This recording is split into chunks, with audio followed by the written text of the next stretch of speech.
Hello, Lions, and happy Women's Month. Welcome to our March Whole School Assembly. We have a lot to get into, so we're going to just dive in. First and foremost, this week marks the 1 year mark since we've been in remote learning and have had to enter quarantine due to COVID-19. Now, a lot has happened during this past year, and so we can focus on all the ways that things have changed, but I think it's good to get into some shout outs because there's so much good that has also happened in the time since we've been in quarantine.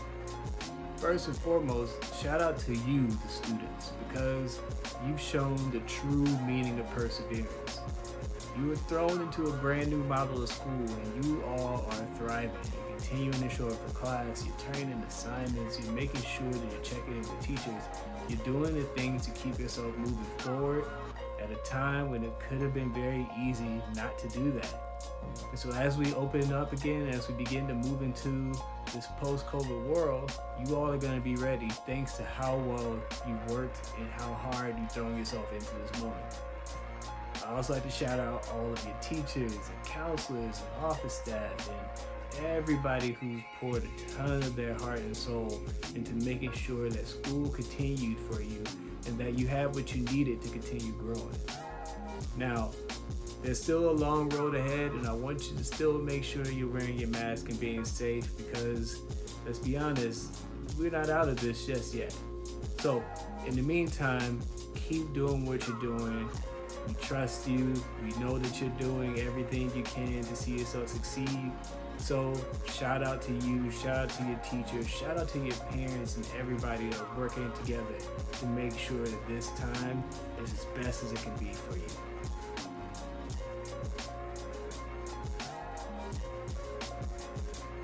March is Women's History Month, which means we'll be taking some time this month to explore the diverse women who have shaped our society for the better while also fighting for their own equality within it. This will include a lot of historical figures, but we also want to take this month to celebrate the women who impact our lives every single day. It means celebrating our mothers, our grandmothers, our sisters, our cousins. It also means celebrating our talented staff at Valor Academy Middle School and the women who make our staff amazing. It's means celebrating the staffs at Valor Elementary School and Valor High School and their principals, Ms. Wee and Dr. Lasea. Now, I want to pass the mic to a few people who want to tell you even more about Women's History Month. So Women's History Month is important to many people and for a good reason. It helps us recognize important women that aren't often recognized, and it helps people actually see sexist things in our society, like all times men are taking credit for things that women have done.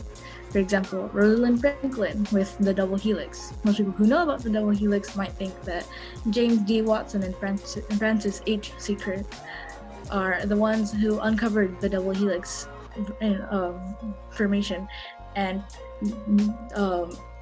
that was a big thing for them, of course.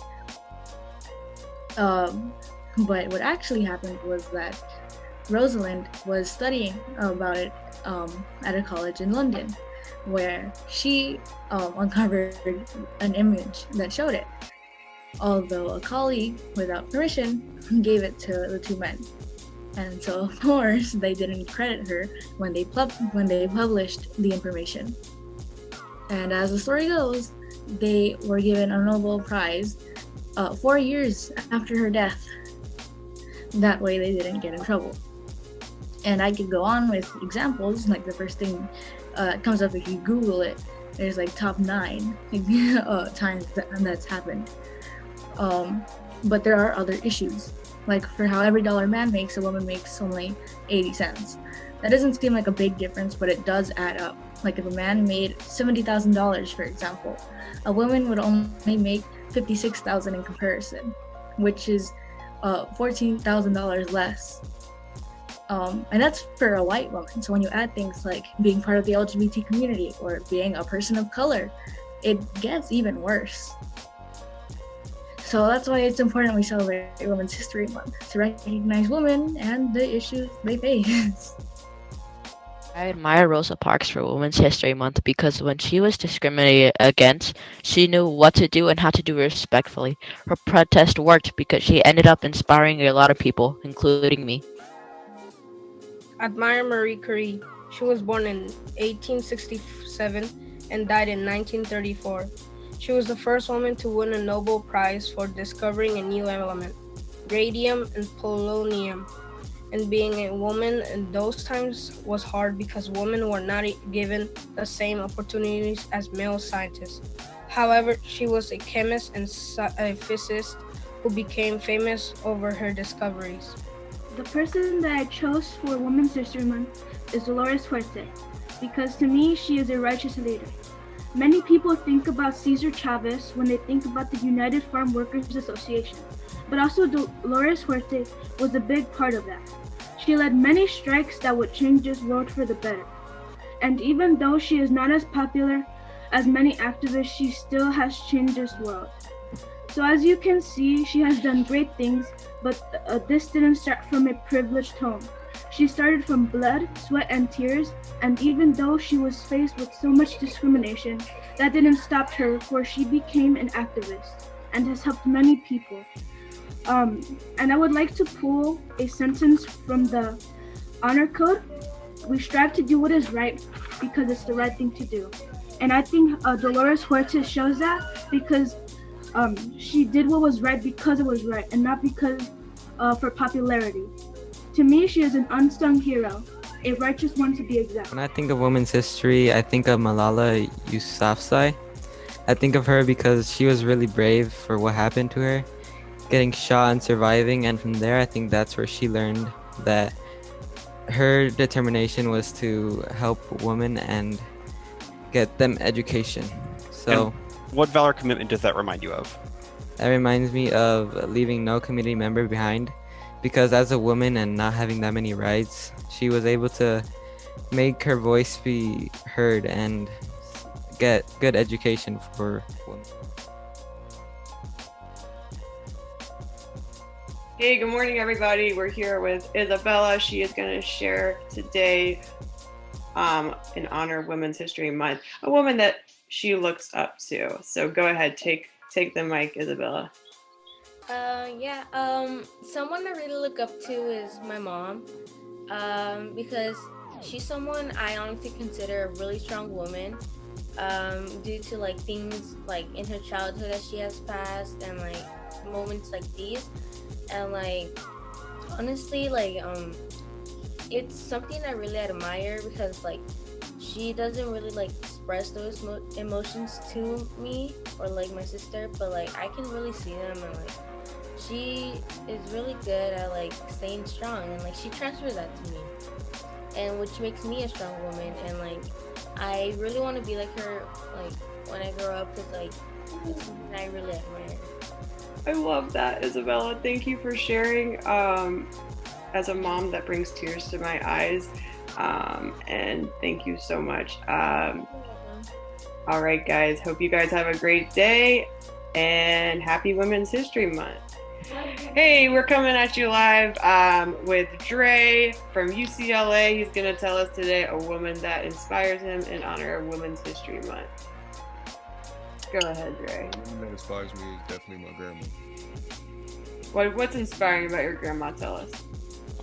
She is a very hardworking woman. She's always been very hardworking. Does a lot, and even at the age, I think she's about 54 right now. She does a lot for her family.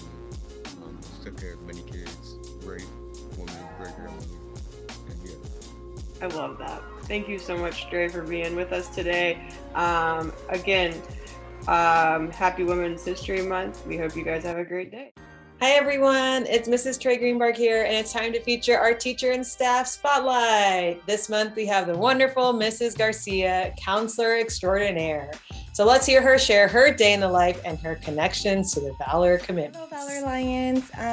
For those who don't know me, I'm Mrs. Garcia. I'm the 7th grade counselor this year. For the 5th graders that don't know me, I have been working at Valor for over 7 years now. I think this is my 7th year. So my mornings, these are how my mornings go.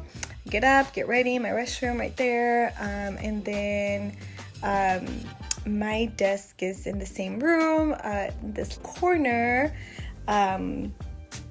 This is what you see. This is the background, the current background that you see all the time. I apologize, it's not the funnest one, but that's my curtain. So I do have this view to the outside, which is really nice. Can't live without my notebook. I always make sure I have a cushion on my chair because that's not the most comfortable chair. And then it is lunchtime right now, so I sometimes do eat at my desk because I write emails in the meantime or respond to things during lunchtime, since throughout teaching it's difficult to get to. Sometimes, however, I do work from the dining room because that gives me the ability to watch my kids and work. They have their playroom over here, so you can see it's pretty messy. They've been playing this morning, and then or they'll watch TV. There's the TV, and after work, what we usually do is cook. Then we go outside for a walk or to garden. But throughout my days working at Valor, I could say the one Valor commitment I live by every day is leaving no community member behind, because as a counselor, not only do I connect with you as a student, but also connect with your parents and also connect with your teachers. In addition, I'm always in communication with our office staff and our administration, as well as I also make connections with our community members around the neighborhood, because I want to connect their families with the resources so they get what they need. So yes, leaving no community member behind would be my number one Valor commitment I live by. And now it's time for our commitment shoutouts for this month. It makes my heart so happy to see the large amount of students celebrating, appreciating, and highlighting their peers, friends, and teachers. This month, we had almost triple the amount of shoutouts we had last month. So thank you all for taking the time to appreciate your peers. Here are the students and teachers who show that they keep themselves and others safe.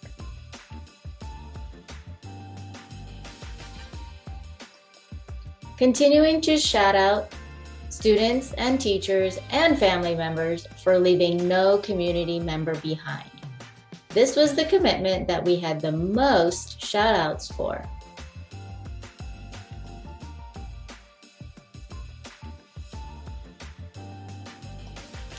Scholars showing appreciation for their friends and teachers who show up with valor by facing challenges with courage. Not an easy thing to do. And lastly, shout out for speaking from the heart, but using their head, speaking to the person, not about the person, and walking their talk.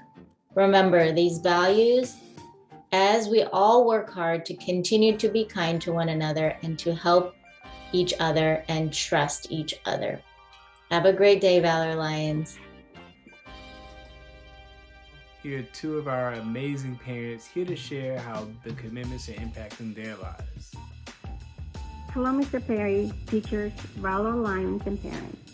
I commit myself to leave no community member behind. As a Valor parent, I commit to my kids to provide help and resources for their school homework and assignments. As a Valor community, I commit to leave no community member behind by providing any help in any possible way. Like during this pandemic, I have helped so many people in the community by bringing food, groceries, medicine, clothing, and providing any kind of support. I also try to keep an eye around when there is trash or other stuff on the street that makes it messy and dirty. I call the LA City to have it taken away and make it nice and clean. I believe that if everyone in the community stays together, help each other, we would be a great community and a great family. So, Valor Lions, stay together, help each other, and be successful. Let's make this community proud of each other. Thank you. Mi nombre es Dalila Alcaraz y soy una mamá Valor. Al hacer nuestra parte para contribuir a la comunidad, construimos relaciones con nuestros vecinos y también demostramos a nuestros hijos la importancia que significa ser un buen ciudadano. Después de todo, nuestras acciones para ayudar a la comunidad serán favorables para nosotros también, ya que formamos parte de ella. El apoyo a la comunidad nos ayuda a aumentar la capacidad de enfrentar retos y de poder ver el mundo desde otro punto de vista. Nos ayuda también a ampliar nuestro conocimiento acerca de las necesidades de las personas en distintas áreas de su vida y nos convierte también en personas más empáticas y más generosas. Estar involucrados en la comunidad nos permite también acceder a toda la información acerca de apoyos y programas de ayuda. ¿Qué hago yo para apoyar a mi comunidad? Yo pertenezco a un grupo de vecinos llamado Los Buenos Somos Más, que fue fundado hace 5 años, en marzo del 2016, en el cual tratamos de apoyar a quien más lo necesite, especialmente en estos momentos de pandemia y de crisis por el que estamos pasando. Entregamos despensas a personas afectadas por el COVID-19 y apoyamos monetariamente a personas que desafortunadamente perdieron a algún familiar. Somos un grupo de 45 personas y la manera en que recaudamos fondos o dinero es a base de donaciones y rifas. En diciembre recibimos un reconocimiento por parte del Departamento de Policía de nuestra comunidad. Involúcrate en tu comunidad. Es mucho más satisfactorio apoyar y dar que recibir. Hello, Valor Lions. I hope you are all doing well and staying safe. This month, I am very proud to spotlight 4 of our scholars for showing their support, kindness, and trust to others. Our first student, Kaylee Guevara, shows the commitment of speaking from her heart but using her head by doing everything with kindness. Thank you, Kaylee. Keep up the great work and always continue to be kind. Next, we have Isaac Martin in 7th grade for walking his talk by trusting and doing what he says he's going to do. Proud of you, Isaac. And 8th grade, we have Isabel Rivera for committing to leaving no community member behind by supporting others and looking out for her peers. What a great leader and role model, Isabel. And lastly, we have Yaneli in Pepperdine 5, who always reaches out to classmates, checks on them, and is always being a great friend to others. She constantly shows the commitment of leaving no community member behind. I know there are so many of you living all of the Valor commitments, and we are proud of you all. All right, I hope you enjoyed this month's Whole School Assembly. One more announcement before we go. Next week, it's the last week of the trimester. That means you have 1 week to get in any unfinished projects. That means you have 1 week to catch up on your focus areas, 1 week to get in any missing assignments. Now, you'll have all the spring break to rest and recover, so take this week to really make sure that you're putting yourself in the best possible position to finish the trimester strong. That means reach out to your teachers. That means go to office hours. Talk to your mentor if you need support. Now, after spring break, we will be having parent conferences for all students. And so there's no time like now to make sure you're in the best position for a very positive parent conference with your teachers and with your parent. Now, have a great weekend, Lions. See you soon. Close out strong for this trimester. Rah, rah, Lions.